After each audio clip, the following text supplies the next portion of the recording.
Welcome to Worldfamousfoodz with Mr. Nez and Mr. Oz. Today we're going to be doing a ribeye steak in the cast iron. Of course, the starter show is going to be ribeye steak. Notice how thick this is, probably about 2 inches thick. I'm going to rub that down with some olive oil. Got some salt, some pepper. And then we got the butter that we're going to be putting in there later on in the pan. Some rosemary, some thyme, and some garlic. Worldfamousfoodz. Okay, so we got olive oil, salt and pepper, and we're going to put this baby in the pan.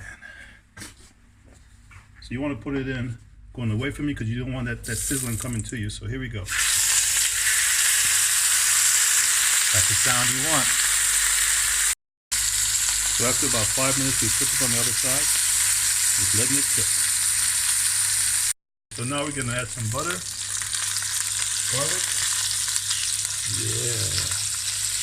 some thyme, some rosemary. Everything tastes better with garlic and butter. So, and now we got a butter melt. Now we got a butter melted. So we're going to just taste this.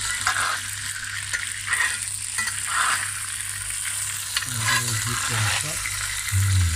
Now this one's going to be medium rare, okay? So again, about 7 minutes on each side. Okay. Okay, this is medium rare, so this is just about done. And take this out and let this sit for about 5 minutes. Now, if you want yours to be done, well done because of the thickness, of course you have to let it cook about 10 minutes per side. This is going to be medium rare. This did about 7 minutes per side. Also, look at a nice crust there. World famous.